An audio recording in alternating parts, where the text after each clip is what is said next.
Live from WRAL News Headquarters in Raleigh, your number one source for local news. WRAL News, coverage you can count on. Another comfortable fall feeling day today, but then some changes, some rain, and then some summer heat coming your way. I'll explain.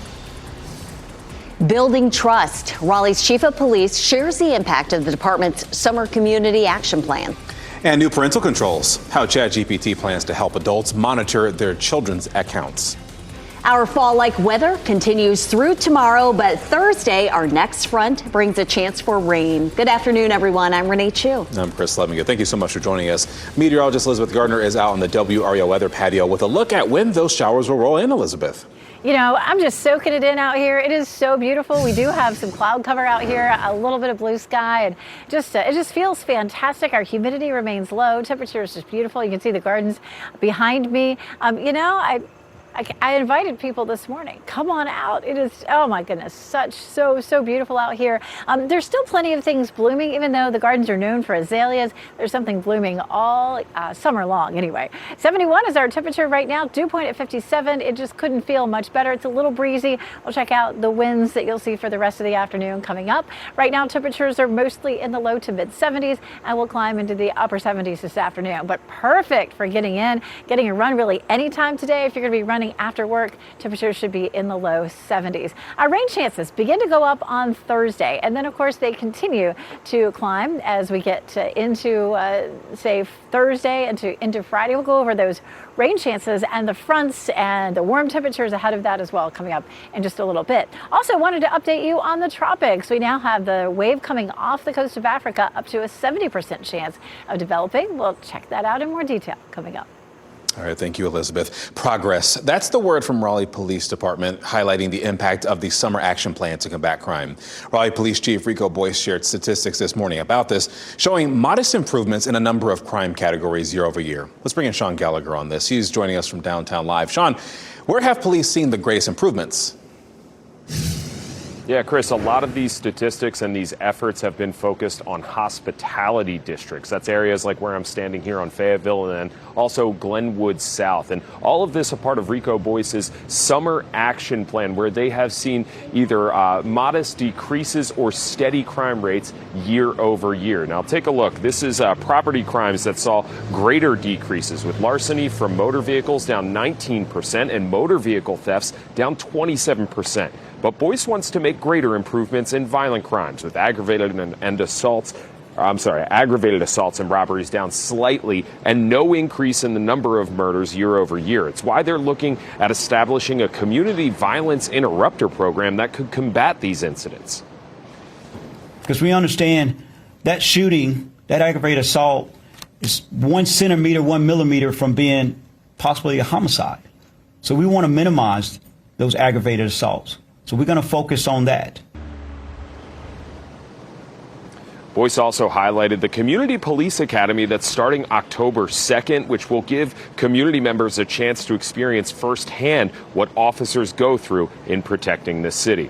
Now, this summer, Boyce also championed community engagement events, including a summer hoops program, cops on the block, and also summer camps along the way. He says a number of those he wants to continue on past the summer because they saw improvements.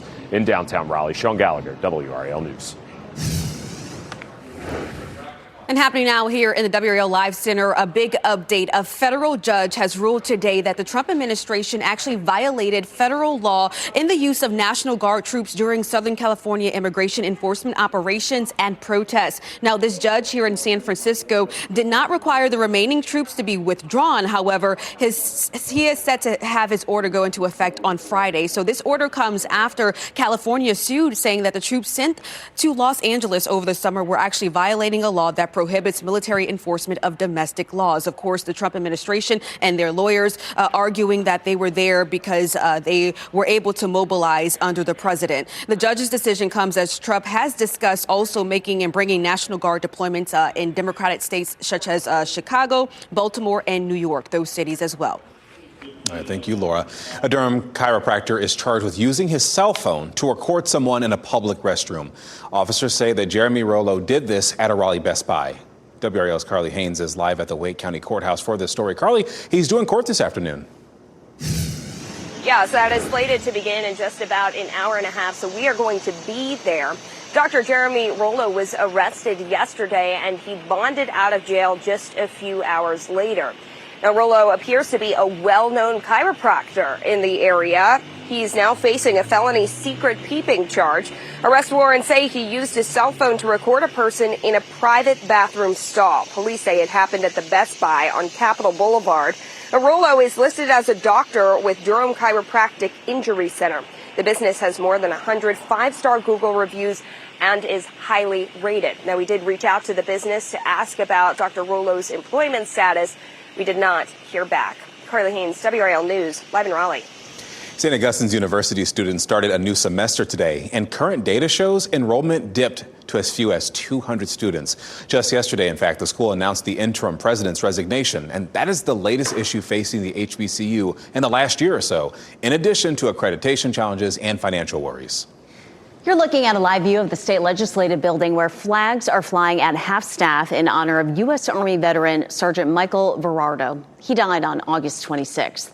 Governor Stein ordered all U.S. and North Carolina flags at state facilities to be lowered until sunset today. Verardo served in Fort Bragg's 82nd Airborne Division. While serving in Afghanistan, he was wounded in 2 IED attacks. Sergeant Verardo is remembered as a man who lived his life with purpose. Today marks the 80th anniversary of the end of World War II. Japan signed a formal surrender on the deck of the battleship USS Missouri in Tokyo Bay. World War II was one of the deadliest and most destructive conflicts in history. It also marks the only time a nuclear weapon has ever been used in warfare. And Renee, here in the WRAL Live Center, a North Korean leader, Kim Jong-un, has arrived in Beijing today by train to attend this military parade with his Chinese and Russian counterparts. Now, we know that this is a huge event, really demonstrating the force of power in the country. Kim and Russian President Vladimir Putin are among the 26 world leaders who will join China's President Xi Jinping at this massive military parade. It's said to be Kim's first time attending a major multilateral event during his 14-year rule. And of course, we know this is also the first time that the leaders of China, Russia, Iran, and North Korea will be at the same place at the same time. So this is a photo of him on that iconic train that they described there. This is something that we know he's from this secluded country, hardly ever leaves. So, of course, this is a very big deal. He was joined by his daughter, according to officials there in Beijing. Train is incredibly fortified. Thank you, Laura.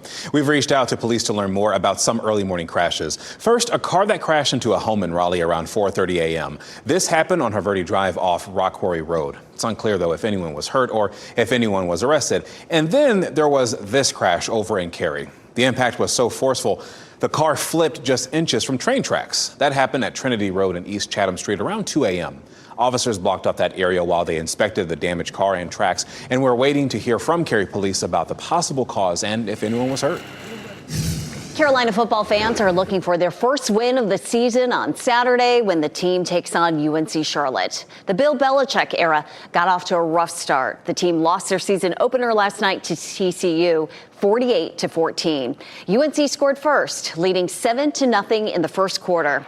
Then it was all downhill from there. TCU scored 41 points before UNC scored a final touchdown in the third quarter. TCU taking home the win. We heard from Coach Belichick after the game. He says the team needs to work harder and work together. Fan says there are many more games to go. We just have to perform better as a unit, coach better, play better, work better on our fundamentals. There's no shortcut to it. We just got to work harder and do a better job. I guess, 41-7, not what we expected, honestly. But I have faith in the program. I think it takes time to develop. So, I think just give it time, I'd say. You can get more of our team coverage of Coach Belichick's debut on WRAL.com. Pat Welter and Chris Lee share their game analysis. Plus, we have more fan reaction and Belichick's post-game news conference.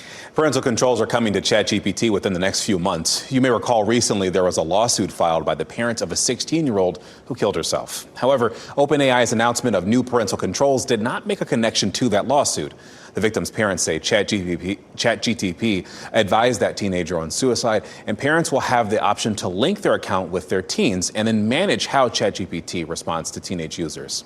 I want to take a look at stocks this afternoon because not looking too great with the Dow down about 535 points, S&P down 95, and NASDAQ down 398. You may be wondering what's going on there. Well, quite a few different headlines today, including we see the tariff worries that are spreading, including the rising bond yields. We're watching closely to see if we'll get any kind of improvement before the week's end.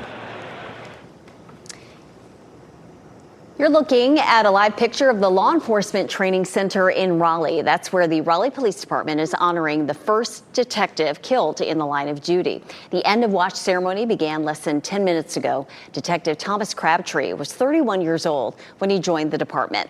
He had a reputation of being a tough but fair officer. Detective Crabtree was shot during a surveillance operation on August 31st, 1922, and he died the next day. He was a husband and a father.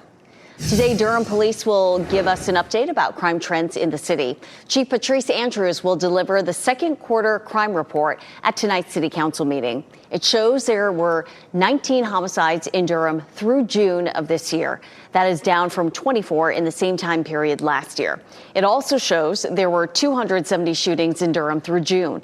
That's down from 349 in the first half of 2024. Tonight's city council meeting is at 7 p.m.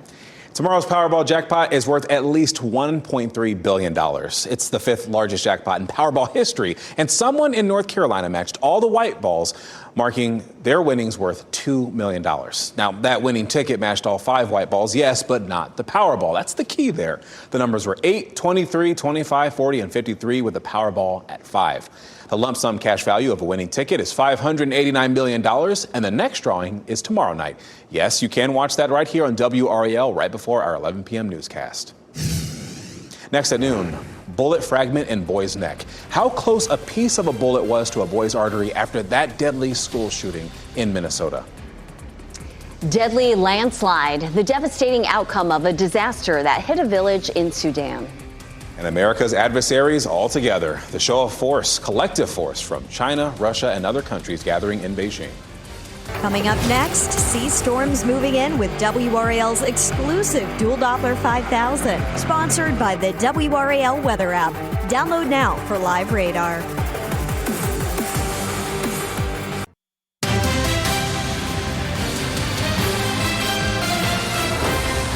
Hundreds are demanding stricter gun laws following a mass shooting at a Minneapolis church packed with children. Those people filled the steps of the state capitol for a rally organized by moms and students demand action. Danny Spiewak shares their impassioned plea. With no classes on Labor Day, high school students from across the Twin Cities joined a rally at the state capitol Monday, organized in response to last week's shooting at Annunciation Church. I am disgusted that 2 children had to die. Samia Mohamud is a senior at Bloomington Kennedy High School. This shouldn't be the norm. Mohamud and Egan High School junior Kyle Chen is enough. Wanted to make their voices heard. Our lives are treated like talking points, that our lives are treated like just voting blocks for ways to persuade parents to vote one way or another. The students, along with gun violence prevention groups, put more pressure on state legislators to pass new gun restrictions. Governor Walz has said he's considering calling the legislature back for a special session later this month. Minnesota lawmakers on both sides of the aisle must act to ban assault weapons and high-capacity magazines. DFL lawmakers have said they'll make a push for an assault weapons ban, but their party failed to muster enough internal support to pass that ban when they controlled state government in 2023 and 2024, and now they share power in the House with Republicans. The Minnesota Gun Owners Caucus has also vowed to lobby against any proposed assault weapons ban or even sue if one is passed. In a statement Monday, the caucus said those bans haven't worked in places like California, and that instead of focusing on firearm design, we should strengthen mental health resources, expand community support, and secure schools. Steps that research shows actually work and will gain broad bipartisan support.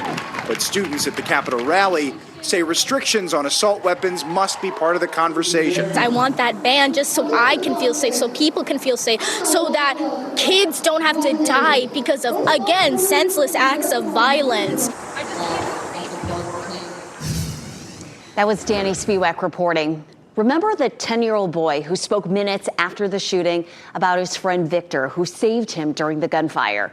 During that interview, Weston Halls said he thought he had gunpowder on his neck. Well, Weston's parents took him to the doctor as a precaution and learned what they thought was gunpowder was actually a bullet fragment. It traveled through his neck and is resting on the carotid artery. A surgeon is removing the fragment in a delicate but low-risk surgery. As for Weston's friend Victor, he's now recovering at home with his family.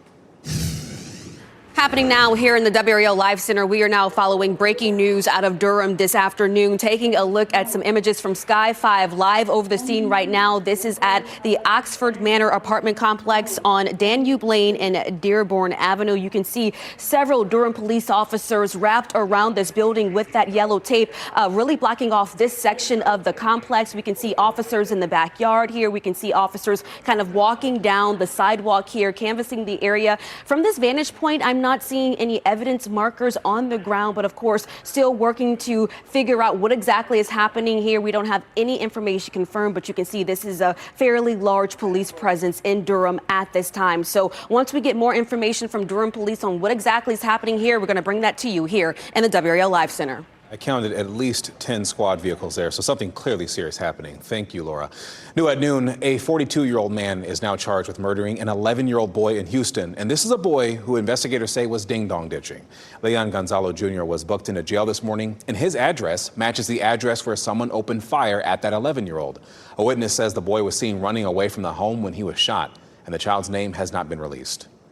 3 people are recovering from a minivan that police say drove through a festival crowd in Pennsylvania. Now, those people were a child, a woman in a wheelchair, and a public works employee. This happened in the state's capital, Harrisburg. Police say a woman drove through a barrier and hit the victims, and she has since been charged with aggravated assault by vehicle.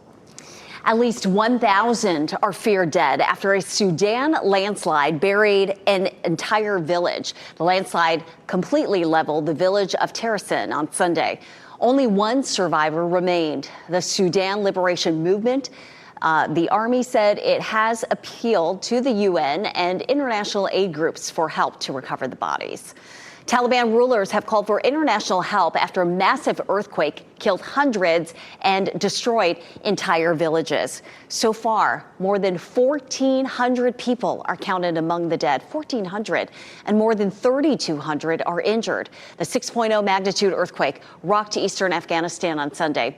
The quake caused landslides that blocked roads, making it that much harder for teams to reach the mountainous eastern region.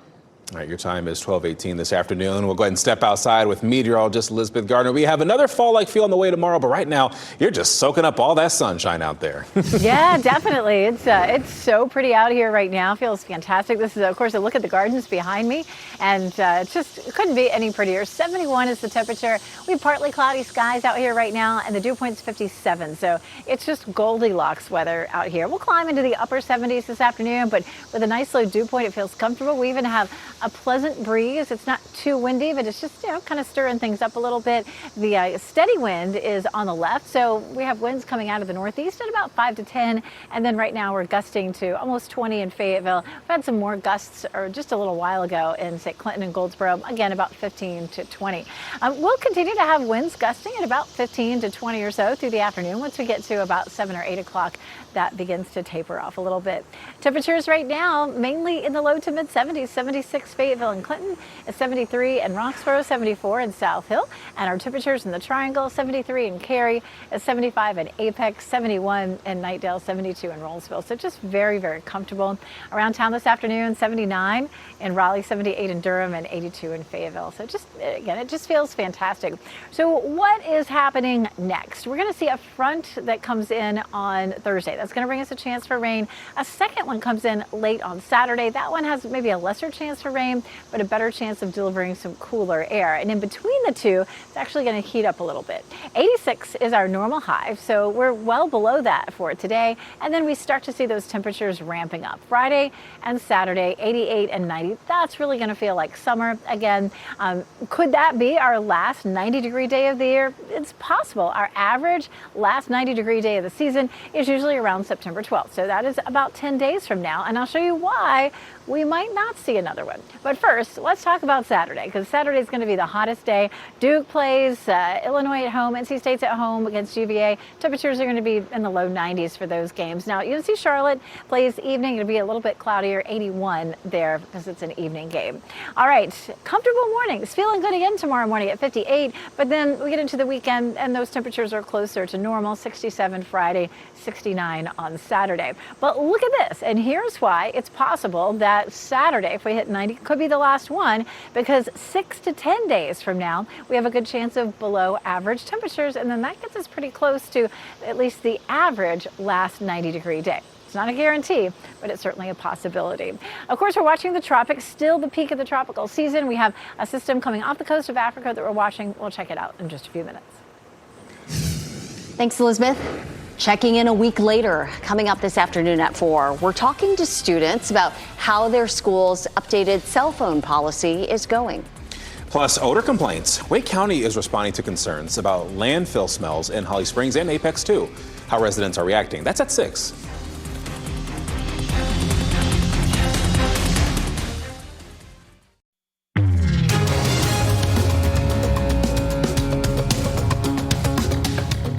Southwest Airlines' newest jets have a security feature that protects the cockpit. A secondary barrier offers added protection when pilots need to open the door. See, right now, airlines block the aisle at the front of the plane with a beverage cart when pilots need to open the door to exit the cockpit.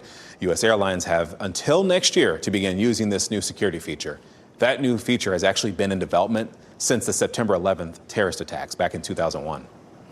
Kraft Heinz is splitting into 2 separate publicly traded businesses. One will focus on faster growing businesses such as sauces, spreads, and shelf-stable meals. Those brands include Heinz, Philadelphia, and Kraft Mac and Cheese.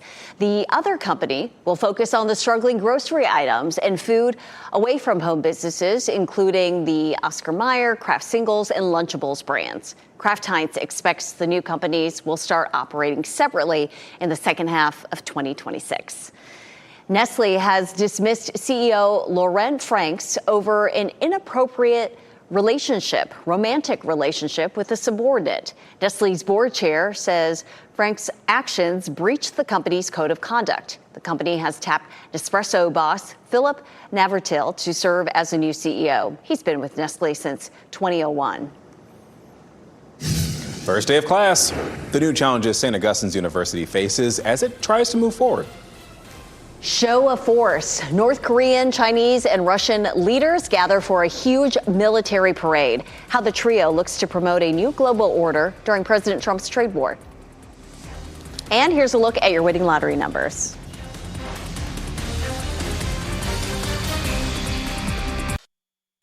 Shot in 4K ultra high definition. Your number one source for local news. WRAL News. Coverage you can count on.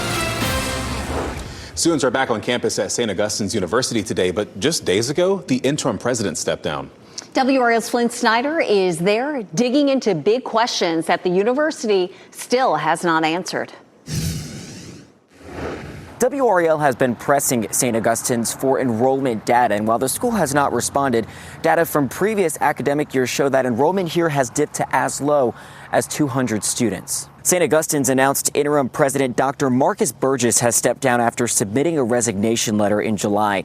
It's the latest issue facing the troubled university while already dealing with millions of dollars of debt, issues with accreditation, and numerous lawsuits. Members of a group working to save St. Augustine's are speaking out against the turmoil. We are in a financial crisis, but we're also in an accreditation issue because filing injunctions and taking the university with lawyers and everything is really not a good way to run a university. The university's interim provost and vice president of academic affairs, Dr. Virginis Peoples, will take over the president's administrative responsibilities. According to the university, Burgess cited personal reasons for stepping down.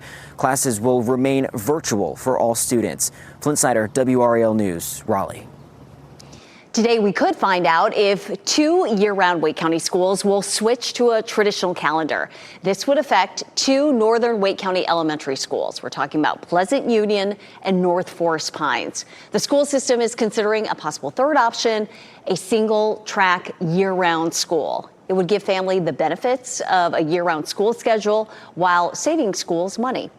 Today, we're expecting an update on what the Wake County School Board wants to do with settlement funds from makers of vaping products. Last year, the school district settled lawsuits with the companies Juul and Altria over teen vaping. In total, Wake County Schools received more than $8 million. The school system said it would put that money toward efforts to reduce nicotine use and teach students about the dangers. Tonight's meeting starts at 5:30. In less than an hour, Governor Josh Stein is expected to give an update on the progress being made in recovering Western North Carolina and trying to repair the damage out there. Now, this is part of the governor's NC Strong update. Last week, you may recall the statewide housing program Renew NC announced the completion of its first home in Western NC. Nearly 2,000 people have applied to be a part of that program. The governor's office says 2 other housing programs will launch this year. And more than 80 continuous miles of the Blue Ridge Parkway are now open as we near the 1-year mark since Helene. The latest reopening came near Devil's Courthouse, west of Asheville. Long sections of highway are still closed because of storm damage, but the National Park Service says Helene caused dozens of landslides and a lot of damage there. The growing partnership between Russia, North Korea, and China is in the spotlight yet again. Today, the leaders of those countries met in Hong Kong in a show of force against the U.S. Alex Hogan reports the trio plan to commemorate the 80th anniversary of the end of World War II with a massive military parade. Chinese President Xi Jinping is rolling out the red carpet for his Russian counterpart, Vladimir Putin. The two leaders are in Beijing to celebrate the 80th anniversary of the end of World War II. They'll be joined by North Korean leader Kim Jong-un, and they're already making plans to push back on America's global military dominance. China is willing to work together with Russia to promote the building of a more just and equitable global governance order. This meeting of America's adversaries comes as President Donald Trump makes a push to end the war in Ukraine. North Korea is providing troops to the Russians, and China is a major buyer of Russian oil. Putin says the talks in Beijing could provide some clarity to move the peace process forward. There are options to ensure the security of Ukraine. I think there is a possibility to find consensus here. But Putin said a peacekeeping force in Ukraine is a non-starter, leaving some experts wondering how the West will guarantee Ukraine's security. There'll be no Western troops in Ukraine. Well, first of all, he doesn't have a veto over something like that. This is the first time Kim, Xi, and Putin have all gathered in the same place at the same time.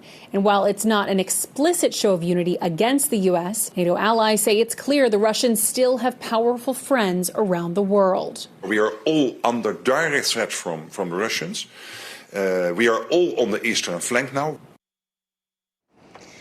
That was Alex Hogan. Putin says he has no plans to attack any other European countries once the war in Ukraine ends. And happening now here in the WRAL Live Center, we have an update to a story we just reported on 30 minutes ago and first told you about early this morning on WRAL Morning News. That investigation on Haverty Drive where someone crashed into a home. Raleigh police now telling us that it was a black van that crashed into that home there. And they tell us that the people inside the home actually are inside the van, fled from the scene. And officers later discovered that van was reported stolen. They also said right now that the structure from the Raleigh Fire Department was deemed unsafe, so the people who live in that home are now displaced. They're still searching for the 2 people who ran away from the situation, but the good news is that no one was hurt. Nearly 2,000 furry friends have a new place to call home thanks to our loyal viewers. All last month, we partnered with dozens of local shelters for the annual Clear the Shelters campaign. That's the nationwide pet adoption and donation campaign that encourages people to adopt from local shelters. The campaign, yes, it's over, but there are plenty of animals in need of loving homes. You can find a list of local shelters on our website. Just visit WRAL.com and search the words Clear the Shelters. Lending an ear. How the alumni at one university is helping students to feel less lonely on campus. Game, set, art. The significance of this artwork and the artist at the U.S. Open tennis tournament. Our team is working to bring you exclusive stories. For coverage you'll find only on WRAL. Go to WRAL.com and search only.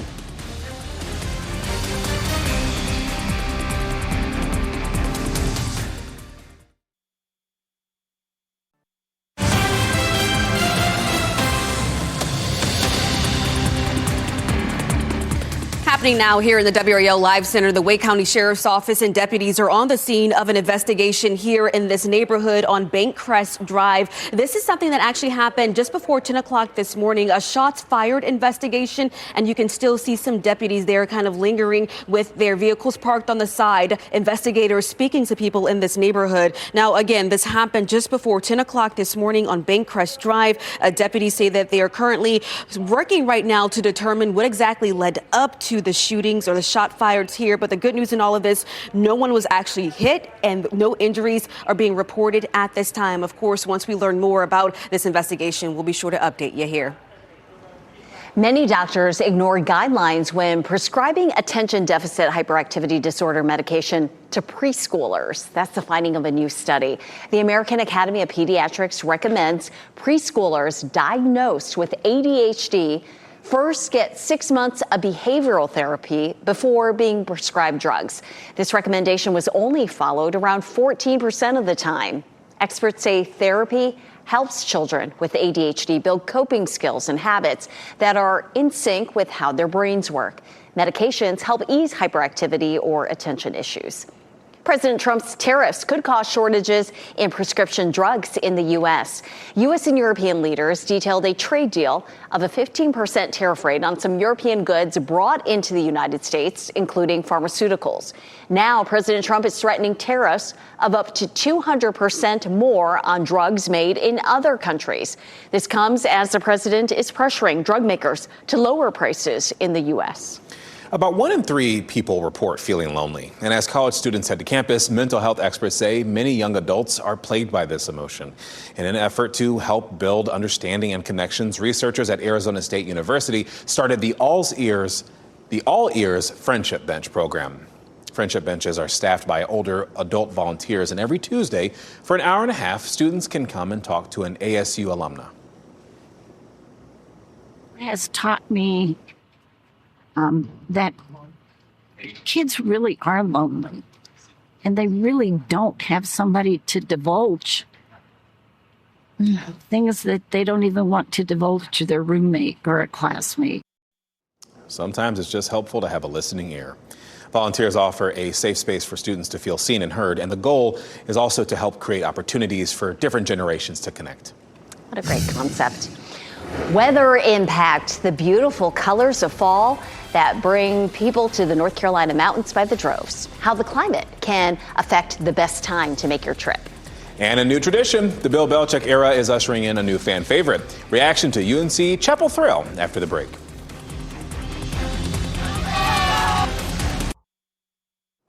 Today, the future of Zebulon's 5-county stadium will be up for discussion. WRAL's parent company, Capital Broadcasting, has proposed operating the stadium in a partnership with Wake Tech. The town's Board of Commissioners will gather at 5 for a special meeting to hear the plan. The proposal will also be presented to Wake County Commissioners at tonight's meeting.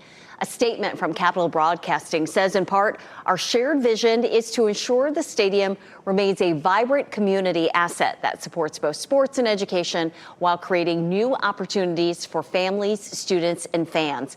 As this public process continues forward, both CBC and Wake Tech are eager to collaborate closely with local leaders and the community to bring new energy and expanded uses to the stadium. We're getting close to that time the leaves start to change. And Jen Sullivan looks at how extreme summer heat and heavy rains could affect the fall colors, plus the best places to view them. The end of summer means the vibrant green leaves will soon transition to the warm hues of orange, yellow, and red, turning mountain ranges into mosaics of fall colors. It's a really great opportunity to just get yourself outdoors, look at something beautiful. Brett Keller is the CEO of Priceline. The travel site recently came out with a list of the best places for leaf peeping this year, and clocking in at number 1 was the Hudson Valley region in New York. We typically look at accommodation trends, and we also are able to understand how far away those consumers are from those accommodations. These radiant colors generate a lot of green for local economies. In Vermont alone, the state estimates the fall foliage brings in around $1 billion in visitor spending. It is a major driver of our tourism industry. William Keaton is a professor at the University of Vermont. He says there are a variety of factors as to why some areas experience more vibrant colors than other regions. One being the vast contrast between temperatures during the day and at night, the variety of tree species, and the landscape. Fall foliage is a delicate dance between a number of things, and climate is one of the most important. This summer brought intense heat and excessive rainfall to parts of the country. Keaton says those extreme weather patterns impact how vibrant the colors will be and when the leaves will begin to change. These kinds of extremes create stresses in trees. They begin to brown up and drop their leaves sooner than they otherwise would. Keaton says climate change could also cause the fall foliage season to shorten over time. If you do want to carve out time to see the fall colors, they typically peak in the beginning of October in the Northeast. That was Jen Sullivan reporting. Now, here in North Carolina, fall foliage is expected to peak this month at the highest elevations. Many businesses in western North Carolina are excited for tourists to help them further recover from Hurricane Helene, causing a loss of business there. 12:46 now, and we're getting all the fall feels today with this weather. Meteorologist Elizabeth Gardner on the weather patio, and looks cloudy right now. The sunshine just getting blocked by the clouds. So there's plenty of blue showing through. It's just, there's a cloud right over the sun at the moment. We take a look here. You can see the same story around Fayetteville, downtown Raleigh, Apex, Chapel Hill. You can see a lot of big cumulus clouds out there, but some blue sky peeking through, and that's what we're going to see for the rest of the day.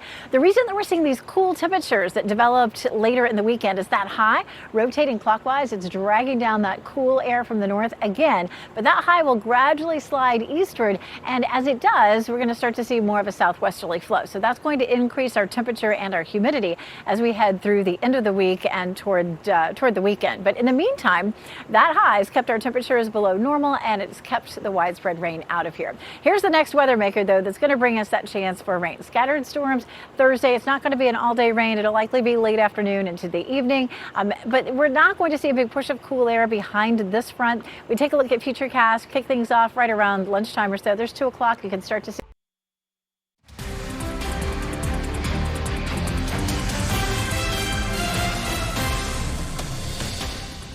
As we wrap things up, here's a look at a few of the headlines we're following today. A Durham chiropractor is charged with using his cell phone to record video of someone in a Raleigh business's restroom. 28-year-old Jeremy Rollo was arrested by police last night, and they say he was caught recording a person using the bathroom at a Best Buy on Capitol Boulevard. Rollo is charged with 1 count of felony secret peeping. Raleigh Police Chief Rico Boyce gave an update on the results of his summer action plan today. There was a heavy focus on the business districts here on Fayetteville Street and on Glenwood South. The results show steady or slightly improved statistics in a number of categories, and property crime saw greater decreases, with larceny from motor vehicles down about 19% and motor vehicle theft down 27%. Boyce wants to make greater improvements in violent crime. Today is the first day of class for the fall semester at St. Augustine's University. It comes one day after the school announced its interim president resigned. The university is also dealing with millions of dollars of debt, issues with accreditation, and numerous lawsuits. 75 years ago, trailblazer Althea Gibson made history at the U.S. Open as the first African-American competitor. In 1950, Gibson broke racial barriers and paved the way for future generations. Well, this year's theme art honors Gibson's legacy and educates new fans, as well as helps affirm the U.S. Open's role in driving inclusion. The woman behind this year's theme is Melissa Kobe, the first black theme artist in U.S. Open history. And the piece was created by combining and layering images of stencil and laser cut paper. The end result was a piece that evokes a natural emotion with its depth. Path that she paved for me and all of the other persons of color. I think about the saying, like, you are your ancestors' wildest dreams. Even though she's not my grandmother or ancestor, I kind of created it with the mindset, I'm doing this to make somebody that could be my grandmother proud. Sort of sent a message to the tour that she was... I mean, the artwork is mesmerizing, truly. Kobe says Althea Gibson was so multifaceted and multi-layered that she wanted to incorporate layers to a piece that started a conversation about Gibson's legacy. I mean, again, just stunning pieces of artwork. Agreed, and I just love the layers and the symbolism of that. The Belichick era is launching a new tradition on campus. The Chapel Thrill concert series kicked off last night. This is the first for the football season. The concerts will be held at all home games this fall. Country singer and former UNC linebacker Chase Rice performed last night. The next Chapel Thrill experience is scheduled for Saturday, September 13th. All right, recall exhaustion. Automakers have been recalling so many cars lately that many drivers are kind of tuning out on that. This afternoon at 4 o'clock, we're going to share a simple way to find out if your car is on the recall list. Look at how beautiful it is out there as you take a live look at Fenton and Cary. You gotta love these fall-like temperatures, and we'll have it for a couple of days, but then we're going to get a warm-up for the weekend. Summer not gone yet. Well, I think a lot of people also, as we were talking earlier, the leaves changing. We mentioned that later this month we're going to see that peak foliage, at least in the mountainous areas. So when you start to see those oranges and those reds, that is when things are going to look really cool outside. But I know a lot of people, Kat Campbell off camera, she loves fall and loves these temperatures that we're seeing when you wake up. Yeah, looking forward to that. And it's just been so nice with that low humidity too. But then the mugginess is also going to creep back up with our temperatures a little later this week. Well, we're glad you spent your lunch hour with us. It was good to have you with us. NBC News Daily is next on WRAL, your next local news update coming up in 30 minutes. You can always get breaking news updates anytime with our WRAL News app. Hope you have a blessed day today.